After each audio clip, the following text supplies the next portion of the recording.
Poxa, cadê?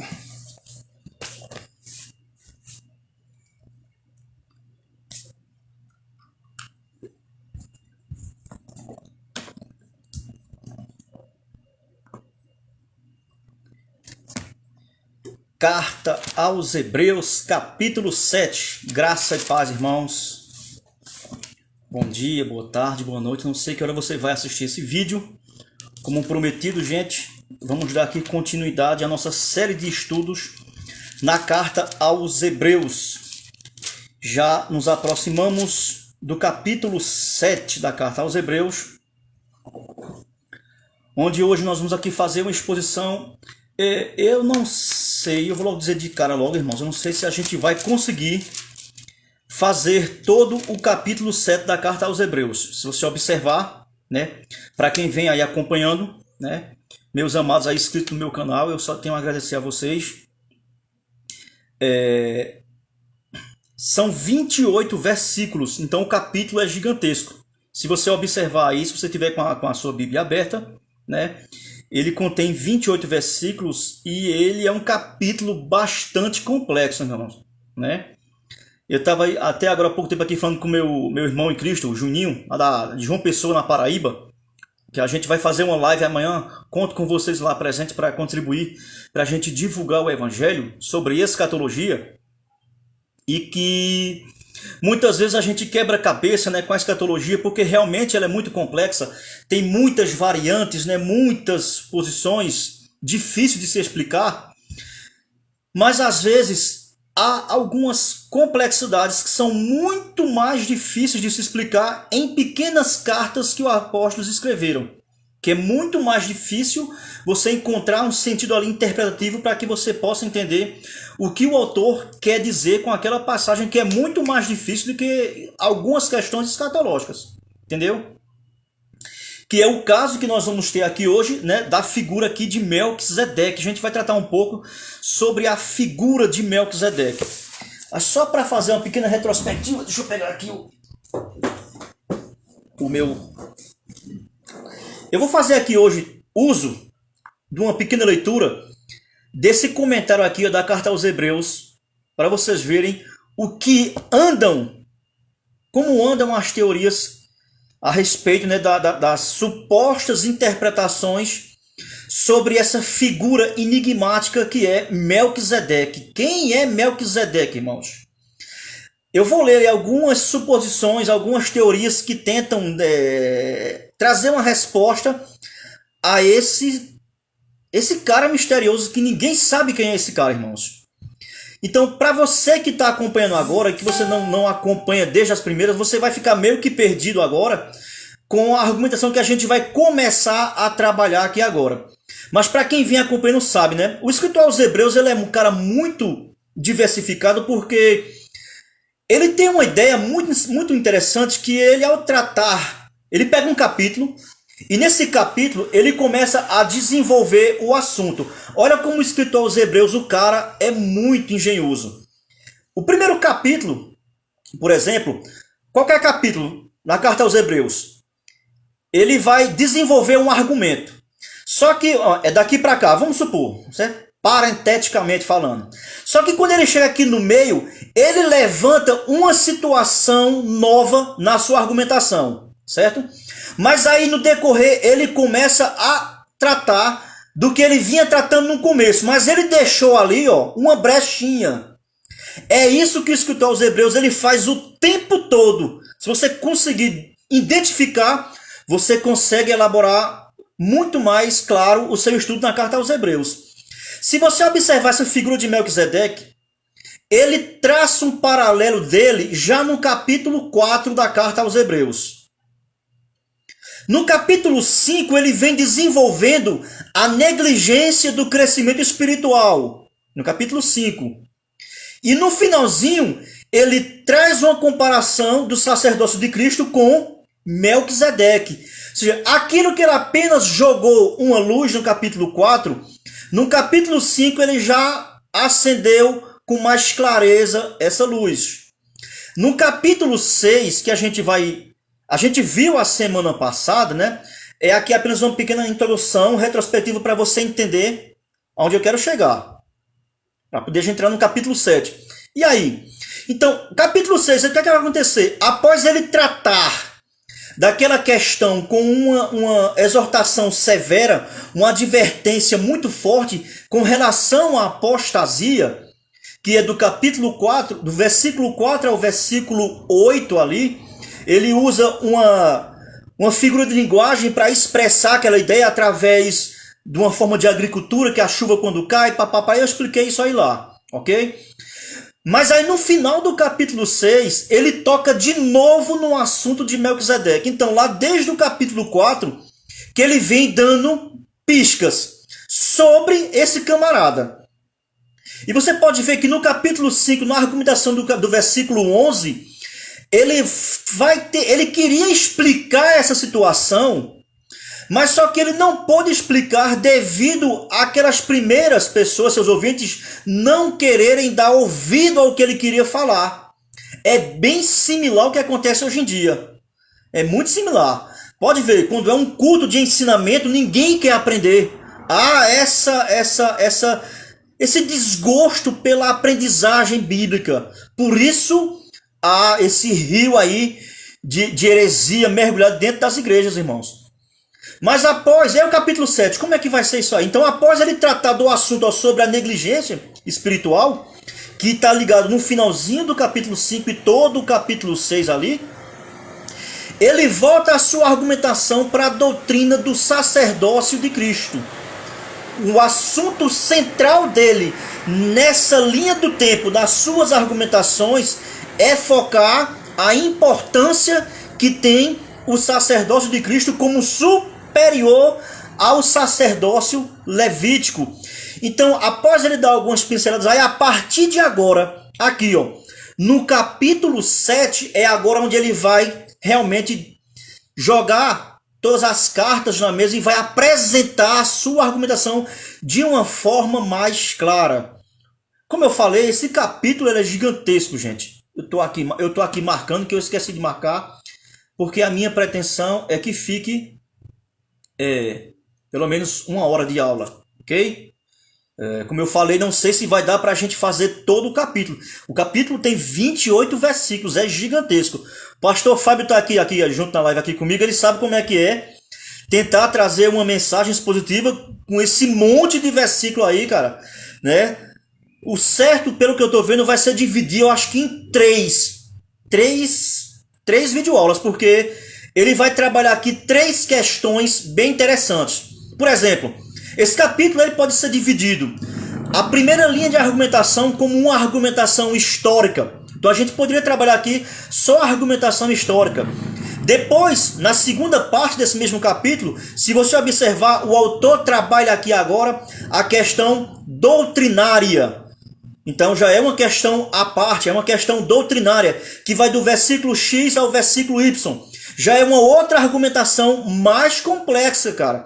E ele termina esse capítulo 7 com o quê? Com uma argumentação prática. Então, cara, fica muito difícil. A gente vai ter que trabalhar contexto histórico, contexto literário, contexto teológico, cara, olha só, e o contexto bíblico da narrativa. Então, é muita coisa para a gente trabalhar. Paz do Senhor aí para o grande sanfoneiro do céu, Adriano José. Cara, toca muito, irmão, toca muito e é uma simpatia de pessoa. Deus abençoe aí, meu irmão, seu ministério. A gente tá aqui hoje trabalhando aqui uma série de estudos na carta aos Hebreus, cara. É uma carta singular. Vale a pena conferir essa carta, cara. É muito espetacular. A gente já vem em uma série, ok? E hoje a gente vai trabalhar o capítulo 7. Então as outras aulas estão aí já. Estão por aí no Face. Tem que procurar, ou então vai lá no meu canal e elas estão sendo lá colocadas, dispostas lá no meu canal do YouTube, ok? Então a gente observa aí que esse capítulo 7 ele tem 3 argumentos. Argumento histórico, argumento doutrinário e o argumento prático. Eu não sei se vai dar para a gente trabalhar todo o capítulo 7 da carta aos Hebreus. O argumento histórico vai do versículo 1 ao versículo 10. Do versículo 1 ao versículo 10, cara, tem partes aqui que são dor de cabeça e é onde está a parte mais difícil de interpretação do capítulo 7, porque envolve essa figura enigmática, Melquisedeque. O argumento doutrinário, ele a partir do versículo 11 ao versículo 25, ele traz todo o ensino doutrinário com relação a o ofício sacerdotal de Cristo superior ao de Levi. E ele termina o capítulo 7 com uma argumentação prática. E ele vê a necessidade de se tomar posse dessa prática que ele traz aqui a partir da argumentação do capítulo 7. Então a parte argumentativa prática são os versículos 26, 27 e 28, que não sei se vai dar para a gente fazer todo essa empreitada. Para a gente começar, vamos aqui fazer a leitura no capítulo 7 da carta aos Hebreus, apenas do versículo 1 ao versículo 3. Olha o que diz o versículo 1 da carta aos Hebreus, capítulo 7, verso 1. Diz assim, ó: porque este Melquisedeque, a palavra aqui porque, esse prefixo porque aqui, já é uma ligação com o ensino que ele vinha argumentando no finalzinho do capítulo 6. Olha só. Porque este Melquisedeque, ó, rei de Salém, sacerdote do Deus Altíssimo, saiu ao encontro de Abraão quando voltava da matança dos reis e o abençoou. Eu marquei aqui 3, mas tem 4 questões muito peculiares no versículo 1 que a gente vai trabalhar. Versículo 2, ó. Para o qual também Abraão separou o dízimo de tudo. Primeiramente se interpreta rei de justiça. Depois também rei de Salém, ou seja, rei de paz. Versículo 3, aqui é complicadíssimo, cara. Versículo 3, ó. Sem pai, sem mãe, sem genealogia. Sem pai, sem mãe, sem genealogia. Que não teve princípio de dias. De quem é que ele está falando, cara? Nem fim de existência. Isso é um atributo de eternidade divina. Olha só o que mais. Entretanto, feito, ó, semelhante ao Filho de Deus. Guarde bem essa expressão. Semelhante. Permanece sacerdote perpetuamente. Gente, é muito interessante esse capítulo 7. Ele é um capítulo, eu considero um dos capítulos mais difíceis dessa carta, devido a pouca informação que nós temos a respeito dessa figura chamada Melquisedeque. Você pode ver, ó, que ele já começa no seu argumento histórico aqui, porque ele já começa a tratar de uma questão histórica sobre a existência de Melquisedeque. Ele tem por base o quê? Gênesis capítulo 14. Lembre, irmãos, que o seu público ouvinte era o povo hebreu cristão, judeus que se converteram ao cristianismo. Então, ele estava trabalhando com pessoas que tinham um conhecimento muito aguçado do Antigo Testamento. Ou seja, ele prova através da própria Bíblia deles que eles estão errados. Falando de outra forma. Ou seja, você pode ver aqui, ó, que ele começa com a argumentação histórica e que ele usa essa linha aqui do Antigo Testamento. Por quê? Porque ele sabia que seus ouvintes tinham um certo conhecimento sobre a figura de Melquisedeque. E que objetivo ele quer traçar usando esse argumento histórico? Justamente o quê? Para traçar semelhanças entre a figura de Melquisedeque e Cristo como um sacerdócio. Devido o quê? Devido o sacerdócio de Melquisedeque ser maior que o próprio sacerdócio levítico. E não só isso, como também provar que era maior que Abraão. É porque você pode observar, é muita coisa que a gente tem que levar em consideração. Irmãos, para a cultura judaica, quem é Abraão? Abraão é o pai da nação, Abraão é o pai da fé. Abraão, eles têm como uma figura representativa sacerdotal do próprio Deus. Isso eu estou falando humanamente, não estou dizendo que Abraão é Deus. Pelo amor de Deus, irmão, entendeu? Então ele está mostrando que Abraão, como pai da nação, era superior a todos, ele era o criador. O próprio escritor aos Hebreus diz que dos lombos de Abraão saiu o sacerdócio levítico. Então ele prova através da figura desse evento que foi histórico e que estava registrado na Bíblia deles, que a Bíblia deles era o Antigo Testamento. Irmãos, a Bíblia dos primeiros cristãos no primeiro século era o Antigo Testamento. Então isso é só para se provar o quê? Que o próprio Antigo Testamento comprova o Novo Testamento. E ele usa todo esse argumento. Só que agora vem aquela pergunta, irmãos. Quem é Melquisedeque, pelo amor de Deus, gente? Que ninguém explica quem é esse cara, irmãos. Cada um tem um pensamento, cada um aponta para aquilo, outros não. Fulano. Então por isso que eu escrevi muita coisa aqui no meu esboço aqui dessa mensagem. Mas essa parte eu não escrevi porque senão ia ficar tanta coisa. Mas eu quero ler para vocês aqui, irmãos, algumas teorias que rondam os arraiais teológicos para tentarem trazer uma definição de quem era Melquisedeque. Então eu vou ler aqui, ó, nesse comentário. Irmãos, eu tenho vários comentários aqui sobre a carta aos Hebreus. Não dá para ler todos, senão a gente não ia terminar nunca, ok? Mas talvez eu vou mostrar aqui coisa para você nesse comentário aqui, que talvez você nunca sequer ouviu falar sobre isso. Quem é Melquisedeque? Então vamos lá. Aqui tem, olha só, aqui tem 1, 2, 3, 4, 5, 6, 7. Tem um monte aqui, 7. Eu vou ler pelo menos 7, então vai ficar muita coisa. Fica chato, ok? Eu vou aqui mostrar 7 teorias tentando mostrar quem supostamente poderia ser Melquisedeque. Olha só. Primeira, alguns dizem ser o Espírito Santo. Olha só, que teria aparecido na terra sob essa forma, visto que ele não consta em nenhuma genealogia, como nos é dito a respeito de Deus e de Cristo. Então, há quem queira sustentar que o próprio Melquisedeque era a personificação corporal do Espírito Santo. Isso vai... Cara, complicado essa aí, não? Essa aí, assim ou assim? Boa, essa viajou demais, cara. Não viajou demais? Espírito Santo em forma humana. A única passagem que vemos nas Escrituras aonde se é atribuído uma forma física ao Espírito Santo é o batismo de Cristo. Não é isso? Mas a humana, não. Essa aqui não é legal não, gente. Vamos ver a segunda. Olha só. Segunda interpretação aqui, ó. Outros dizem, escuta como essa é interessante, ó. Outros dizem ter sido, ó, uma manifestação de Cristo antes da encarnação. Olha só. No Antigo Testamento. Como uma cristofania. Essa também não cola, fica muito complexa. Por quê? Ele aqui vai explicar, olha só.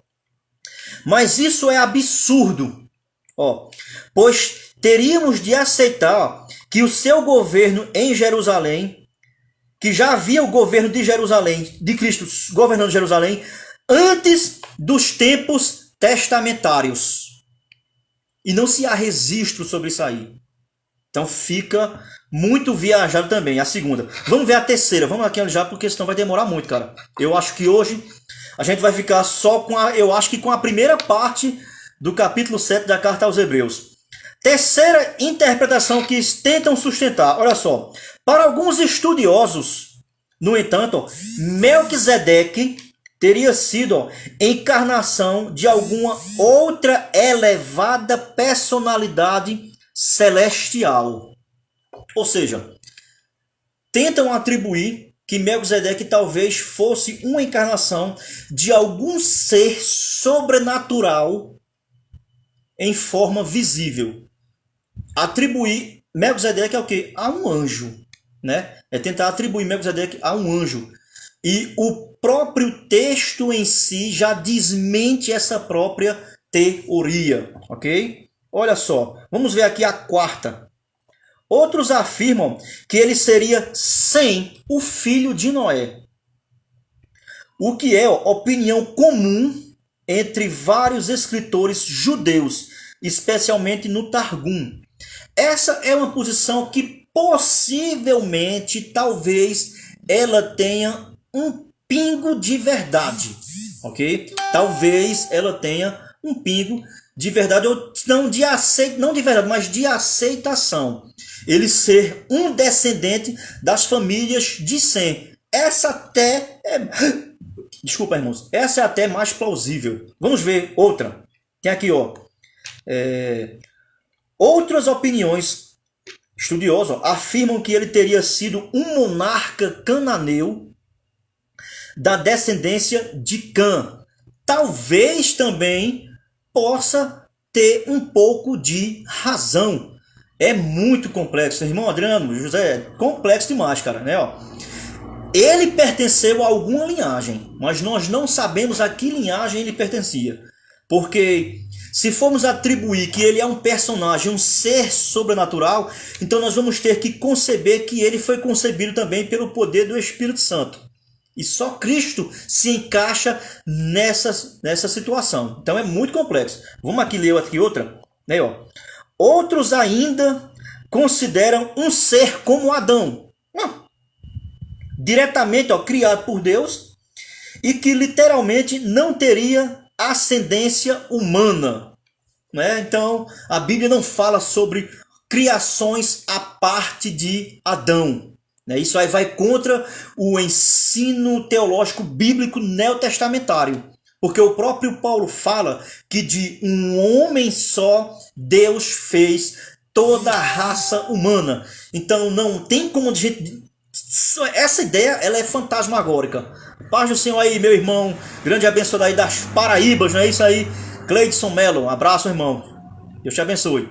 Então olha só, essa suposição também ela é absurda.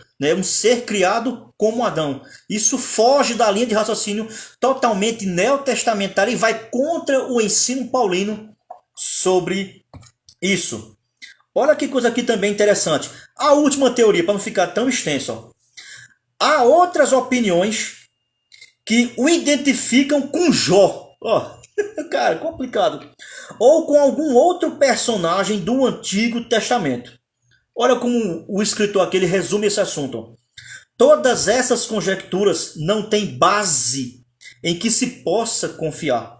Assim, necessariamente, a identificação de Melquisedeque deve ser procurada por outros prismas. Na verdade, não deve ser procurada. Uma regra que é muito interessante, uma regra hermenêutica, é o seguinte. É que a Bíblia explica a própria Bíblia. Irmãos, quando a Bíblia se cala, o que nós devemos fazer é o quê? É se calar também.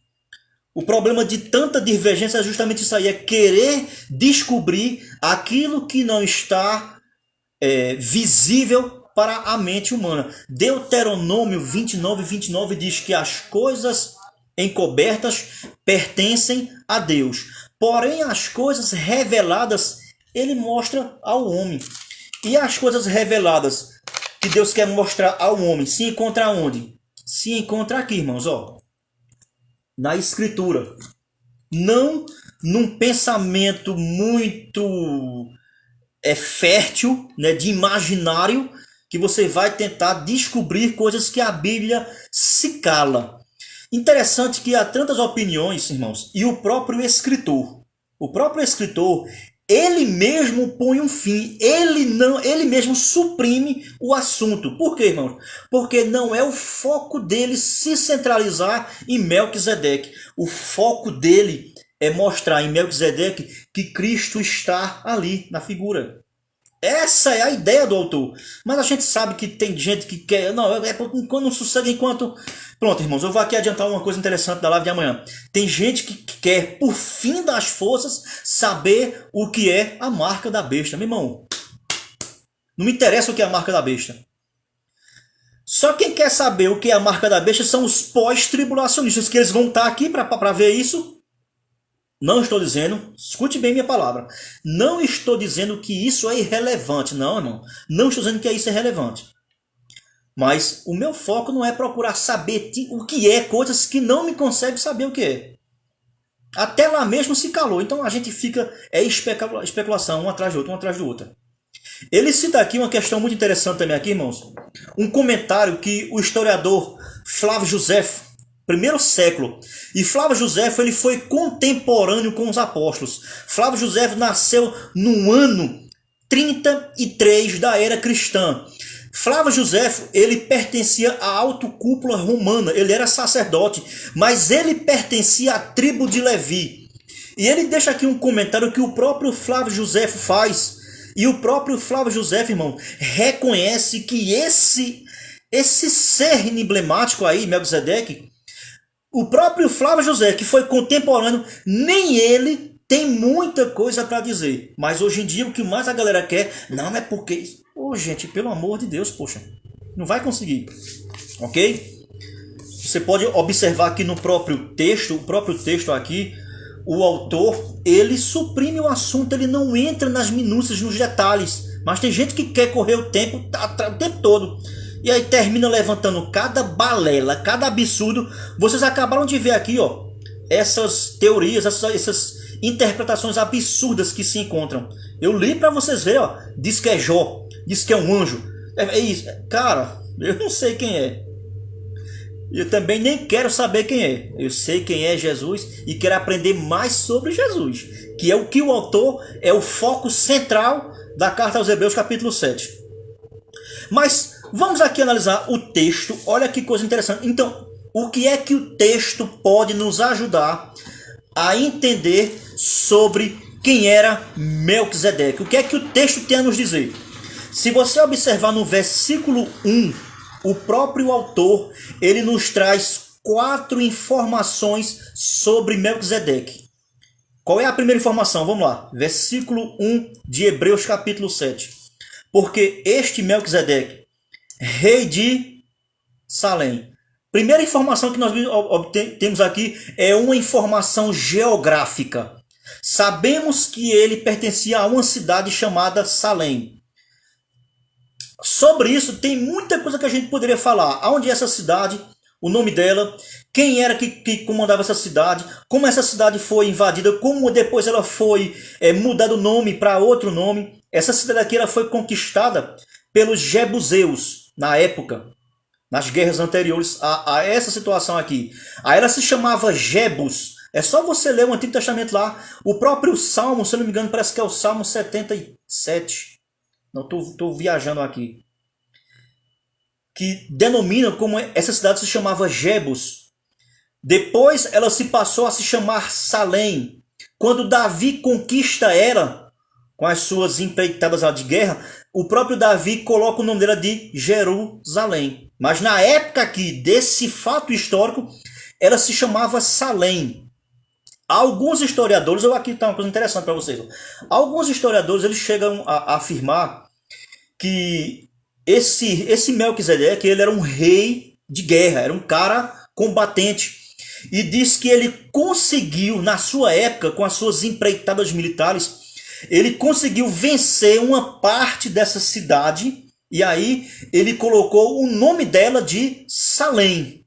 E com tempos depois, ele se reforçou com mais exércitos e conseguiu ganhar toda aquela cidade. E aí ele se torna rei da cidade de Salém. Isso são o que os estudiosos, suas pesquisas rabínicas e tudo mais, judaizantes, chegam a essas conclusões. Não sei se isso é verdade, mas existem essas situações aí.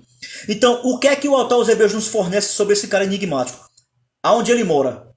Primeira coisa que nós temos aqui, a sua localização geográfica. O que mais o autor nos mostra aqui? Ó? Sacerdote do Deus Altíssimo. Ele mostra que ele tinha um ofício. Ou seja, não só mostra a sua região geográfica, mostra o seu título que ele tinha e mostra agora o ofício que ele tinha. Título e ofício são diferentes. Região geográfica, título porque ele era rei, ofício porque ele era sacerdote. E o autor nos fornece outra coisa interessante. Qual era a missão que esse camarada tinha? Versículo 1. Que saiu ao encontro de Abraão. Para quê? Quando voltava da matanças dos reis e abençoou. Ele tinha o quê? uma função, que era o quê? Uma missão. Ele saiu em missão para com Abraão. Isso é apenas minha forma de falar. Você pode colocar qualquer outra nomenclatura, mas aqui eu denominei de missão. Então, o versículo nos mostra aonde ele morava, o que é que ele era nessa cidade. Era não só rei, mas ele era sacerdote. E mostra o seu deslocamento, tipo uma missão para abençoar Abraão. É só o que o versículo 1 e o que o autor nos fornece com o argumento histórico que já está registrado lá em Gênesis capítulo 14. Quando a gente observa aqui o versículo 2, o que é que ele nos traz no versículo 2? Ou seja, o próprio autor aqui mostra o reconhecimento que Abraão teve para com essa figura. Olha só, para o qual também Abraão separou o dízimo de tudo. Primeiramente se interpreta rei de justiça. O autor aqui não só faz menção da atitude de Abraão para com Melquisedeque, como ele traz aqui informações sobre o que significa o nome de Melquisedeque. O versículo 2 nos fornece duas ocasiões: o reconhecimento de Abraão, e o autor interpreta o que significa o nome de Melquisedeque. Olha só, primeiramente se interpreta rei de justiça. Depois também é rei de Salém, ou seja, ele é rei da paz. Duas informações a mais. Então nós tivemos o quê? Tivemos 6 informações claras sobre quem é essa figura. Rei de um determinado local, ele é sacerdote, ele tinha por missão se deslocar para vir abençoar Abraão. Abraão por si só reconhece esse personagem e aí lhe faz as ofertas do dízimo. Eu sei que muitas pessoas talvez queiram questionar sobre a minha posição, sobre essa parte do trecho, o que tem a ver com o dízimo. Gente, olha só. Apesar do capítulo 7 falar sobre essa situação aqui, lembre-se que o objetivo do autor aqui não é trazer um tratado sobre o dízimo. Não adianta você querer vir falar de dízimo usando aqui esse texto. Porque você tem que observar o contexto teológico. O objetivo central do autor aqui, do escritor, não é trazer um ensinamento sobre o dízimo. Quero deixar isso aqui muito claro. Ok? Não é trazer um ensinamento sobre o dízimo. Não é. Ok? Mas vamos continuar. Vamos chegar aqui na parte mais difícil da primeira argumentação, que o primeiro texto de argumentação do autor é do versículo 1 ao versículo 10. Irmãos, eu confesso que eu quebrei muita cabeça para tentar dissecar o que é que ele quer dizer com sem pai, versículo 3 da carta aos Hebreus, capítulo 7. O que é que o autor quer dizer com sem pai, sem mãe, sem genealogia? O que é que o autor está querendo dizer com essa frase? Que ele não tinha pai, ele não tinha mãe e ele não tinha nada registrado que comprovasse a sua existência. Irmão, a pergunta é, o que isso quer dizer? Será que realmente o texto tem como objetivo querer saber o seu traço da sua árvore genealógica? Será que realmente é isso que o autor quer dizer? Porque, olha o que diz o restante do versículo 3, que não teve princípio de dias. Irmão, se ele não teve princípio de dias, fica complicado. Vamos ter que atribuir a esse camarada o atributo de eternidade. E ele não tinha.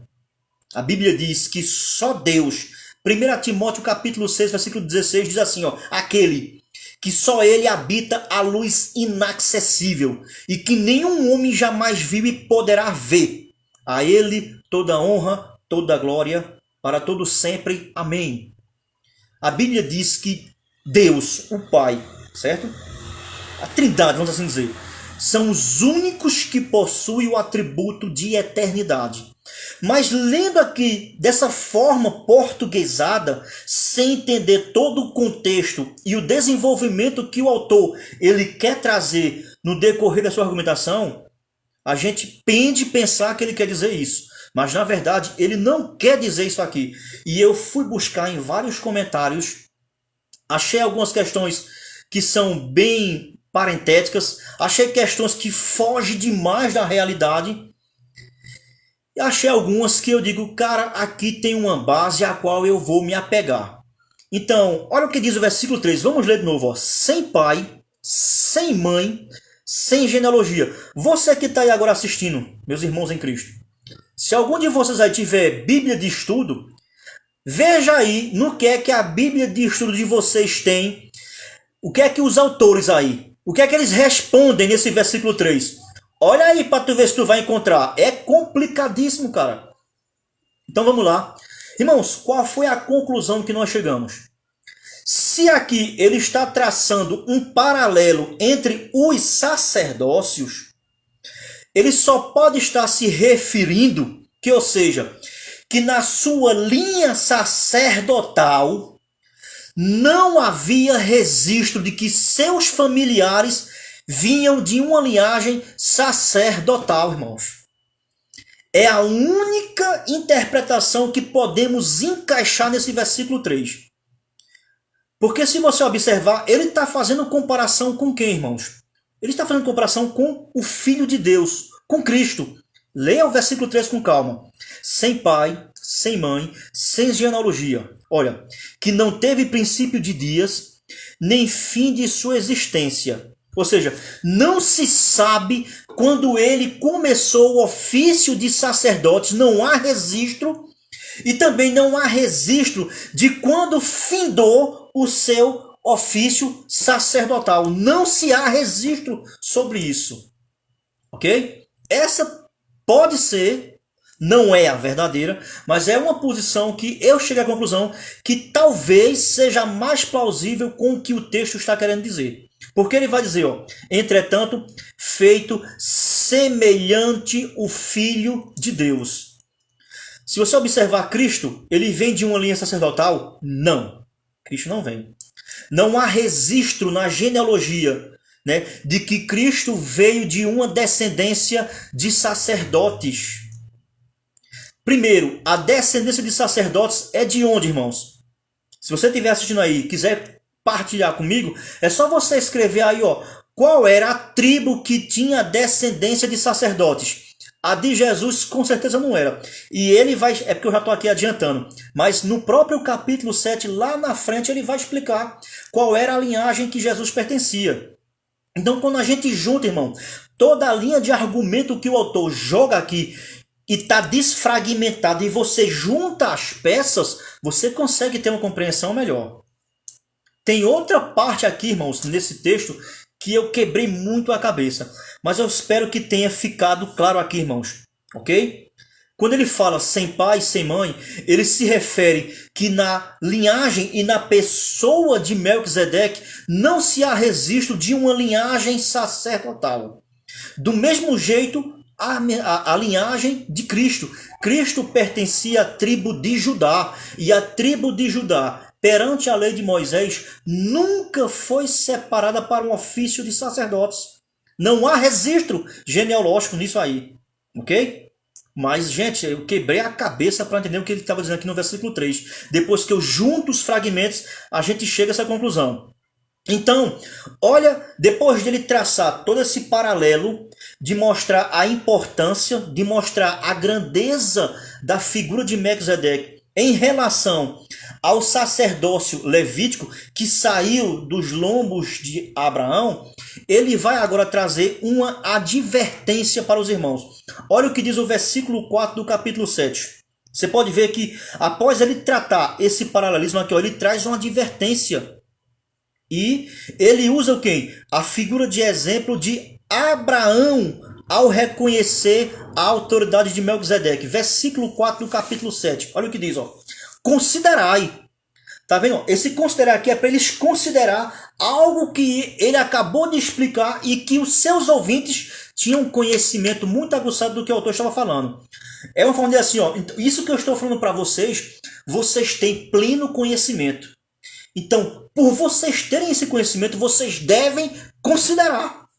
Aí ele vai dizer, ó, pois, como era grande esse. Se você tiver com a Bíblia aberta, confira. Olha aí, ó. Considerai, pois, quem, irmão? Como era grande esse. Esse pronome, esse indefinido, aponta para quem, irmãos? Esse aí aponta para Melquisedeque, não está apontando para Cristo. Ainda não. Então, vocês devem considerar esse Melquisedeque. Ok, ó. A quem Abraão, o patriarca, pagou o dízimo tirado dos melhores despojos. Então, ó, é uma forma de outro assim, ó. Vocês que tanto engrandecem esse sacerdócio levítico, é grande, ele é honroso, ele é maravilhoso, ele é.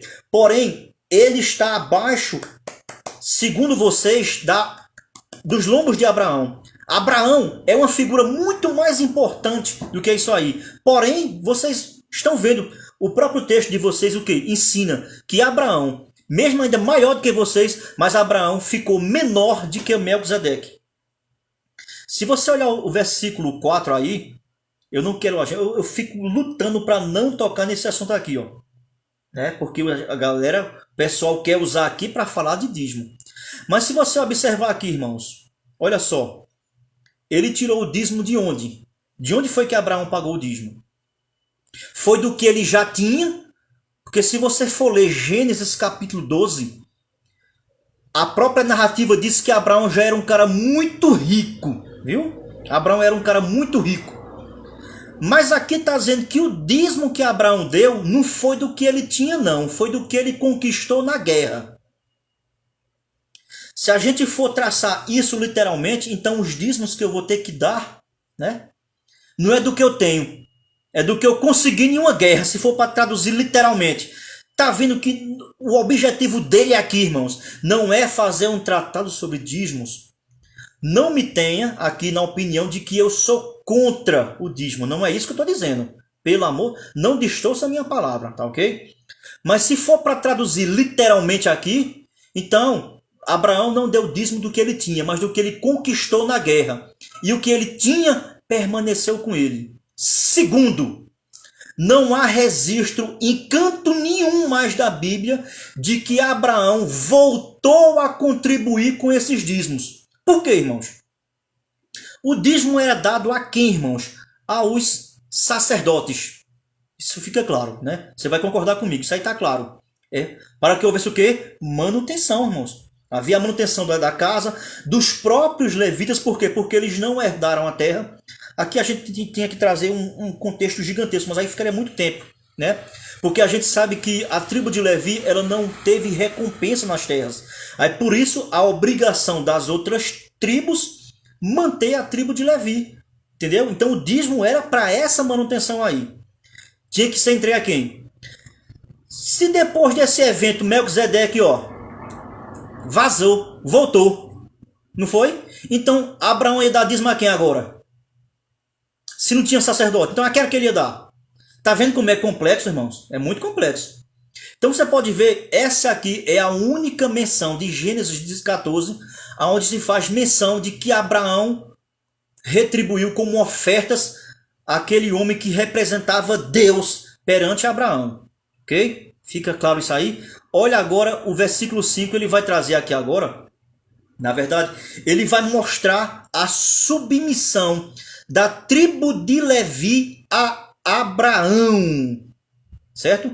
Por mais que eles receberam autoridade, porque a gente sabe que, de acordo com a lei deu autoridade para a tribo de Levi, até mesmo um é dependente do outro, irmãos. A lei não subsiste sem o sacerdócio, como o sacerdócio não pode subsistir sem a lei. Então você pode observar aqui, que mesmo eles tendo recebido essa autoridade mediante a lei, ou seja, eles estavam submissos à pessoa de Abraão.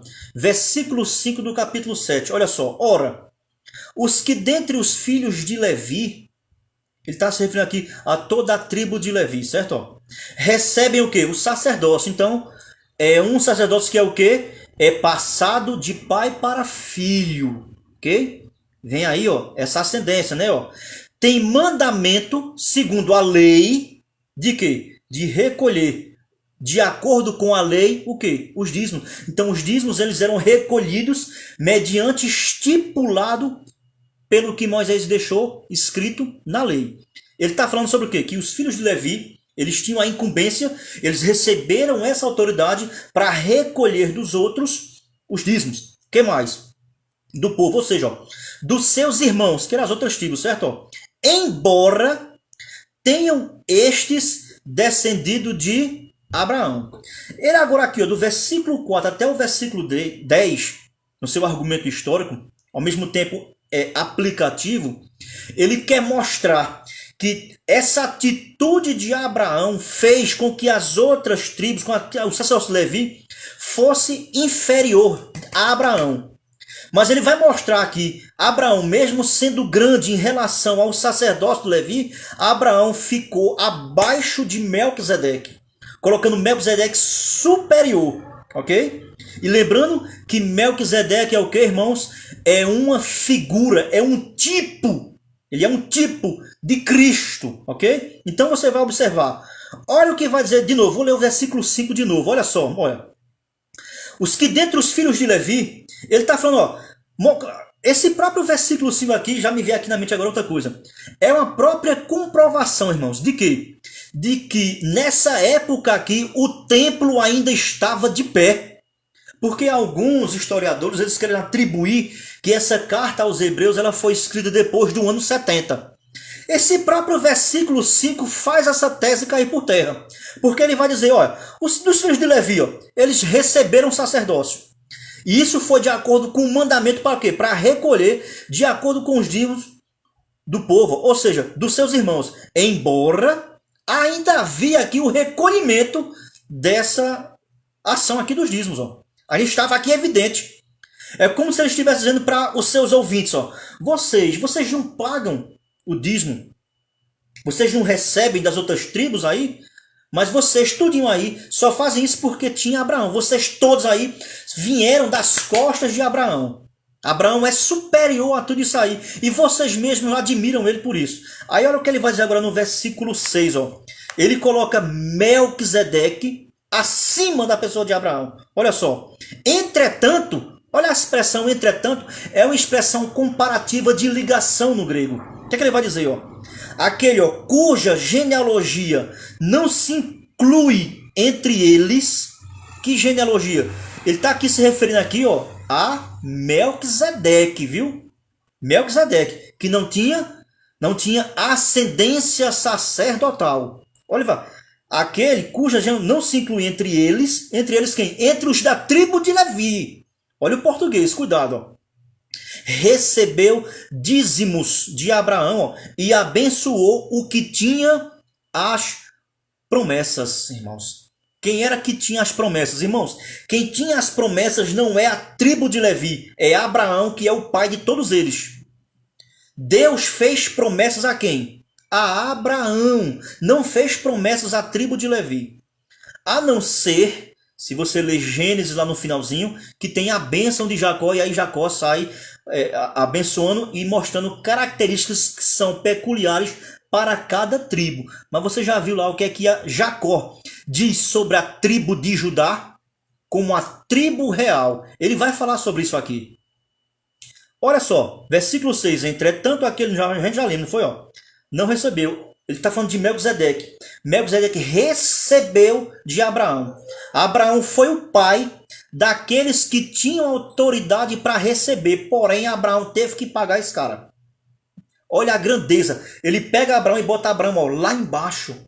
Ele quer tirar Abraão do centro da mente daquele povo judeu e colocar a figura de Melquisedeque, que é a representação de Cristo. Versículo 7. Olha o que é que ele vai dizer aqui no versículo 7. Ó. É a continuidade da argumentação dele sobre quem é maior e quem é menor.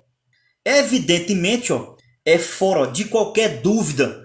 Olha o português que ele está usando. Não resta dúvida, meus irmãos. Você está com dúvida ainda? É quando você diz assim, vocês já estão com dúvida, não tem como ficar com dúvida sobre essa situação. Por quê? Porque era uma situação histórica que estava registrado e que eles tinham bastante conhecimento. É evidente, ó, e fora, irmãos, é fora de qualquer dúvida, que um inferior Eu lhe pergunto, nessa argumentação aqui, quem é o inferior? Abraão. É abençoado pelo superior.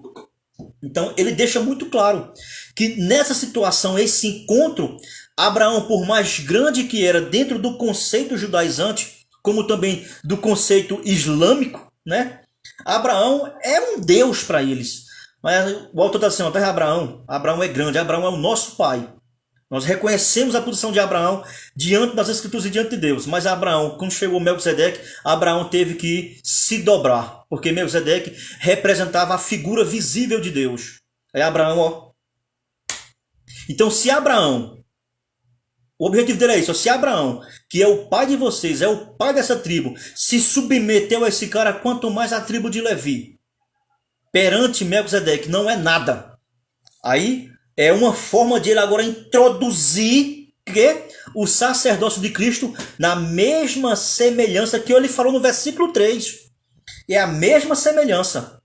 Então a mesma autoridade que Melquisedeque tinha sobre todo o surgimento da nação de Abraão, Cristo ainda era muito superior a eles. Olha o que ele vai dizer. Ó. Aliás, olha que coisa interessante ele diz no versículo 8. Aliás, aqui são homens mortais. Já minimizou mais ainda. Olha, os que recebem, tá vendo o versículo 8? A prática ainda estava sendo colocada a todo vapor. O templo ainda estava de pé. Olha a comparação como ele faz agora, como é interessante. Ó. Aqui são homens mortais. O que é que ele está se referindo com essa expressão de homens mortais? A tribo de Levi eram pessoas que, com o fim a sua morte colocava em fim o seu ofício sacerdotal. Parava. Tinha que vir outro para substituir. Ó. Esse trecho aqui também, irmãos, foi um versículo que eu quebrei muito a cabeça para entender o que é que ele está aqui dizendo. Aí já vai eu de novo pesquisar o que esse cara está falando aqui. Aí vou pesquisar nos comentários o que é que fulano diz, o que Beltrano diz, Cicrano, comentário, pega aqui no grego original, como é que está aqui no grego, por que ele colocou isso, o que essa sentença quer dizer. Cara, o versículo 8 também me complicou bastante, porque há muitas divergências nesse versículo 8. Vamos ver o versículo 8, ó. Aliás, aqui são homens mortais, os que, ó, recebem. Tá vendo aí, ó? Recebem. Não é recebia. Porque se fosse recebia, o verbo estivesse no passado, o templo já não estava mais na atividade. Mas olha aqui, ó. Recebem dízimos. Agora, ó. Porém, ali, irmãos, aqui foi onde quebrei a cabeça. Irmãos, para quem é que ele está apontando esse porém ali? Para quem é esse ali que ele está apontando? Olha o finalzinho do versículo. Aquele de quem se testifica que vive. Aqui, ó, são homens que recebem, porém eles são o quê? É uma forma de dizer, ó, eles são temporais. Eles não são eternos.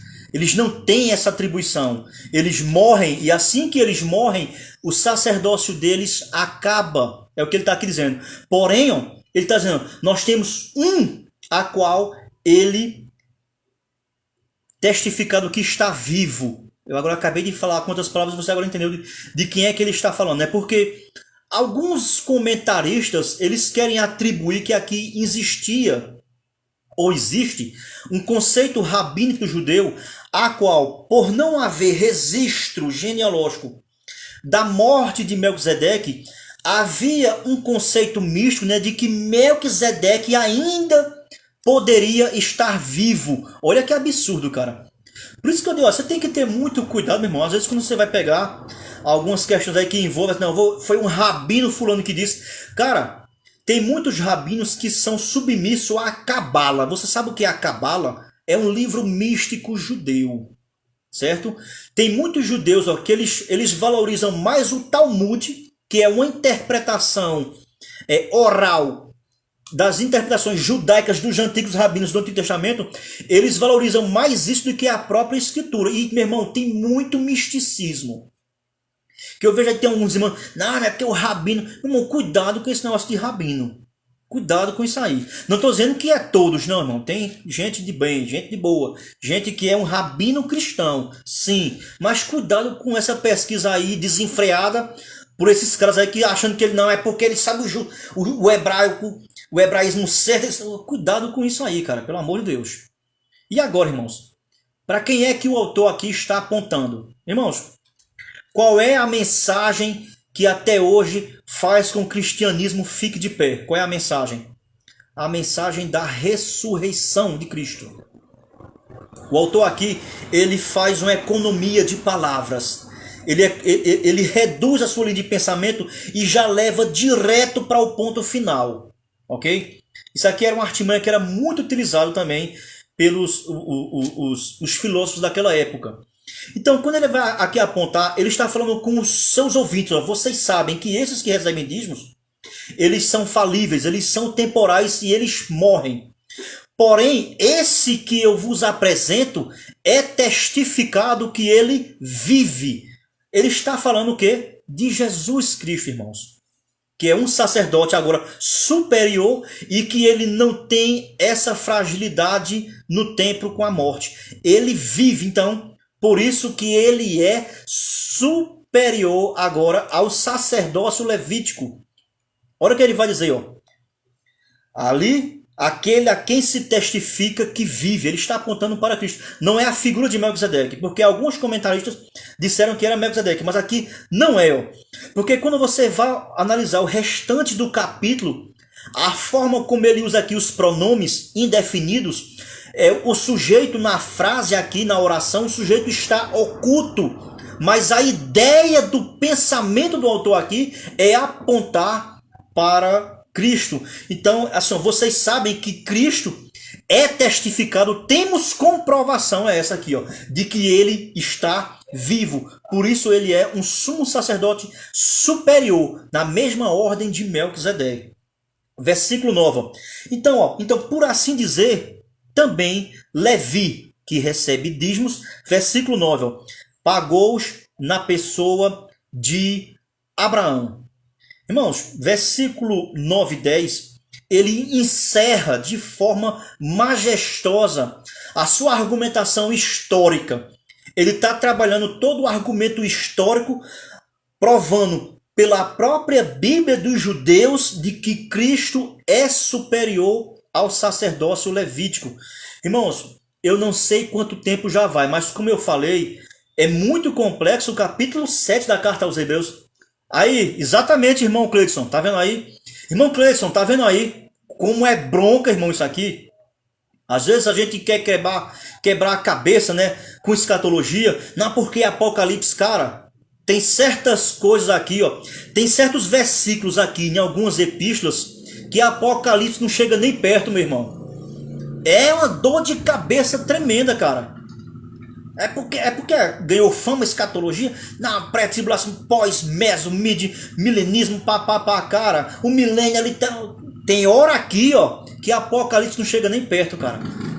É muito complexo para você entender o pensamento do autor e como ele está desenvolvendo essa linha de raciocínio, cara.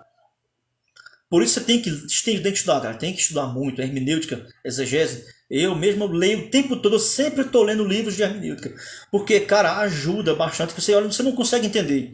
Porque nós estamos aqui tratando, irmãos, de um livro que tem mais de 2000 anos. Nós estamos aqui falando de uma literatura, de uma língua que não existe mais. Não existe mais o grego koiné. Nós estamos aqui falando aqui de uma cultura que já tem mais de 2000 anos e que essa cultura não existe mais. Terceiro lugar, irmãos, nós estamos aqui tratando de um texto literário a qual nós não temos mais os autores para a gente perguntar a eles. Mas eu louvo a Deus, sabe o que, irmãos? Que nós temos o autor dos autores, é o Espírito Santo. Esse sim, esse traz a iluminação plena. Mas para isso, o Espírito Santo diz, sabe o que para você? Vai estudar, preguiçoso. Porque tem gente que pensa, irmãos, desculpa aqui esse desabafo aqui, né, que não precisa isso, não precisa disso, porque o Espírito Santo vai revelar tudo. Conversa fiada. O Espírito Santo, irmãos, Cuidado, cuidado para não deturpar minha palavra, viu? O Espírito Santo não está um mínimo preocupado em lhe ensinar grego. Por quê? Porque já tem homens capacitados aqui na Terra, escola, a qual você tem que ir lá para aprender. Não pense que ele vai vir aqui e lhe dar uma aula particular de grego. Isso é misticismo, cara. Tem até alguns irmãos que me têm como um cara cético devido à minha postura. Mas não é isso não, cara. Vai estudar, meu irmão.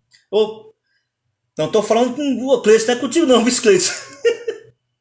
É de forma abrangente, geral, porque a gente sabe que no nosso meio o que mais tem é gente preguiçosa, cara. O próprio autor aqui no capítulo 5, ele chama os irmãos de negligentes, que não queriam mais dar ouvido. Ele chama. Então, se lá tinha gente negligente naquela época, imagina hoje. Vamos encerrar. Capítulo 7, versículo 9 e 10. A gente encerra essa primeira parte do capítulo 7 e fica para a semana que vem. A gente dá continuidade aqui no segundo bloco. Então, ele vai dizer... Versículo 9 e 10, ele encerra aqui mostrando que a inferioridade do sacerdócio levítico na pessoa de Abraão. Ou seja, antes do sacerdócio da tribo de Levi nascer, ela já era inferior, porque estava debaixo da autoridade de Abraão. Abraão é maior que a tribo de Levi. E ele vai dizer o quê? Que era o pai da nação, porém inferior à pessoa de Melquisedeque. Versículo 9 e 10 para a gente encerrar. Então, por assim dizer, ou seja, explicando, falando em miúdos, irmãos, ele está aqui dizendo assim, depois de argumentar, é como dizer assim, vou falar aqui bem claro para vocês. Também, Levi, que recebe dízimos, ele está explicando, coisa que os seus ouvintes já sabiam porque eram judeus, pagou-os na pessoa de Abraão. Ou seja, Abraão, Levi estava pagando sem nem existir. A tribo de Levi veio existir quantos anos depois de Abraão? Quase que 300 anos depois. Quase que lá 400 anos depois. Nem existia, mas já estava pagando. Não é interessante? Olha que colocação interessante que o autor aqui faz. Versículo 10. Porque aquele. Olha como é importante, irmão, português. Você viu aqui que teve muitas questões aqui que envolvem você ler com calma e separando de forma gramatical. Porque tem gente que lê e sai atropelando tudo. Não, meu irmão, calma, você tem que analisar. Analise. Porque, irmão, o Espírito Santo, quando impulsionou os escritores a escrever, meu irmão, o Espírito Santo não era analfabeto, não. Ele obedecia às ordens gramaticais da língua. É necessário se obedecer à ordem gramatical do texto, meu irmão. Aí o cara sai lendo, não sei porque isso aqui, não sei o que, me engole. O que foi que ele disse? Não sei o que foi que ele disse. Às vezes não acontece isso numa pregação, irmãos. Tem irmão, às vezes quando vai trazer uma ministração, ele lê o texto, ele lê de uma forma tão rápida que quebra o texto e muitas vezes ele tira o sentido, não porque ele não sabia, mas porque ele leu de forma muito rápida. E aí, às vezes, tira o sentido do texto. Você sabe qual é um salmo onde você vê se a pessoa sabe ler ou não? Eu vou dar uma dica só amanhã na live lá junto com o nosso irmão Juninho. Tem um salmo que se você mandar as pessoas lerem, você, por ouvir a leitura deles, você vai ver que a cada 10 que lê, 9 lê errado. Se brincar, até você lê o Salmo 42 errado. Vamos botar para cá. Então, porque aquele. Irmãos, esse pronome aquele aqui, a quem o autor está se referindo? Porque aquele. Tribo de Levi. Olha só. Ainda não tinha sido gerado. É só você ler pausadamente de forma gramatical. Olha só. Porque aquele ainda não tinha sido gerado por seu pai. Quem? Abraão. Irmãos, agora é claro que aqui ele está dando uma redundância no texto. Porque a gente sabe muito bem que a gente tem que ter cuidado, às vezes, ao interpretar o texto. Muitas vezes o texto ele está de forma resumida porque o autor, em seu pensamento, ele entende que os seus leitores sabem do que ele está falando. Porque se a gente for interpretar aqui ao pé da letra, não, vai contra. É herético. Por quê? Porque o texto aqui está dizendo o seguinte, versículo 10, Porque aquele ainda não tinha sido gerado por seu pai. Irmãos, Abraão não é o pai de Levi. Quem é o pai de Levi? É Jacó, não é? O pai de Levi é Jacó, porque Levi é uma das tribos que saiu da onde? Dos filhos de Jacó. Mas se você ler aqui, ó, dá a entender que ele está dizendo que Abraão é o pai de Levi. Não é isso que ele quer dizer. Mas como quer dizer, como pai superior de todos que são descendentes de quem? De Abraão, ok? Olha só. Porque aquele ali não tinha sido gerado por seu pai, ó. Quando Melquisedeque saiu ao encontro destes. Amém? Amém, irmãos? Vamos parar por aqui, que eu acho que já vai mais de 1 hora. Eu não sei quanto tempo já vai. Mas, irmãos, nesse primeiro argumento aqui histórico, o que é que a gente aprende com esse texto? Né? A gente pode aprender aqui claramente que Deus nunca deixou de ter o seu representante junto para com seus filhos. Deus sempre teve um representante aqui na terra. Ele, nesse texto, ele mostra na figura de Melquisedeque. Mas o objetivo é mostrar que nos dias de hoje, esse representante é Jesus Cristo, que é superior à pessoa de Abraão, que era o pai da tribo de Levi, ao qual tinha a ordem sacerdotal. Mas eles, por terem sua vida ceifada pelo processo natural da morte, eles não poderiam ter um sacerdócio eterno, como a ordem de Melquisedeque. E aí ele apresenta com essa figura o sacerdócio de Cristo, como o sumo sacerdote perfeito e eterno, e que é superior ao que os judeus queriam ainda voltarem a praticar os ritos já com a nova aliança. É muito lindo, cara. A carta aos Hebreus é muito complexa, tá vendo aí, ó? Às vezes a gente quer quebrar a cabeça com A, com B, mas quando você vai analisar, quando você vai avaliar, a carta aos Hebreus, ela é riquíssima em detalhes e que vai trazer muito conhecimento, vai agregar muito a você, se você realmente aqui fizer um estudo expositivo, mas com cautela, com clareza, buscando com cuidado, separando as coisas que você não entende, para depois você vai buscar. Quando você junta, a carta aos Hebreus, ela está fragmentada. Você vai e junta as peças. Como eu já falei, você que não vem acompanhando essas aulas, eu peço que você volte lá no meu canal do YouTube aí, e eu já comecei a postar as aulas, certo? Essa aqui já é a aula do capítulo 7. Mas aí no meu canal já está até o capítulo 4. Já está o capítulo 4. Ainda vou colocar o capítulo 5. Já está gravado, já está reservado. Já gravei o capítulo 6 e hoje aqui estamos gravando aqui a primeira parte do capítulo 7. Eu acho que esse capítulo 7 aqui vai ser 3 aulas para a gente destrinchar, para que não reste dúvidas alguma sobre o que o autor ele desenvolve no capítulo 7. Porque há uma importância muito grande de você entender o que ele quer trazer no capítulo 7. Porque se você não entender, você não vai conseguir entender o capítulo 10 da carta aos Hebreus, ok? Na verdade, esse assunto que ele começou no capítulo 7, ele termina no capítulo 10. Então pode ver, ó, são 4 capítulos, 7, 8, 9 e 10. É uma argumentação gigantesca, mas você tem que sair ali, ó, mastigando um por um para poder você entender o todo. Você só entende o todo quando junta as partes.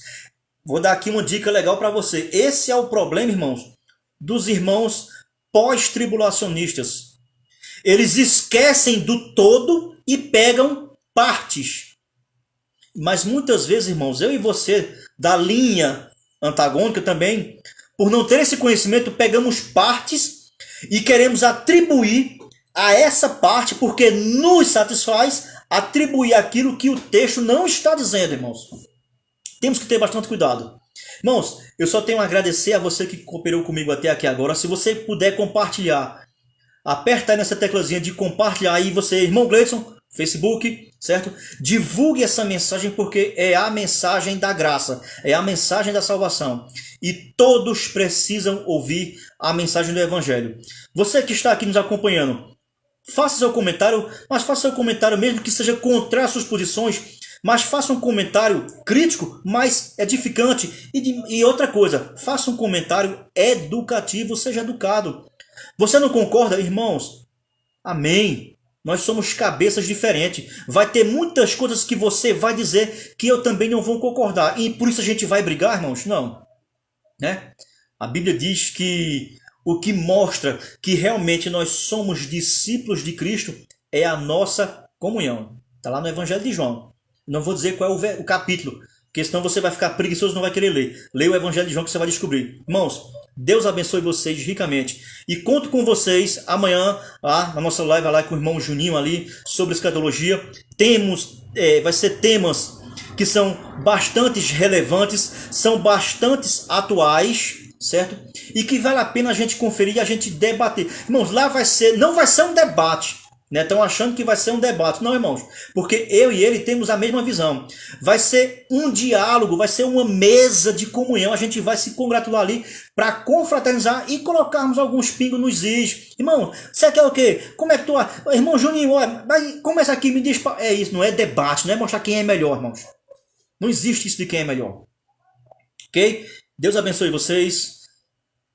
E que na próxima aula nós podemos estar aqui, se assim Deus permitir. Um abraço para vocês, em nome de Jesus, a paz do Senhor. Valeu, irmãos!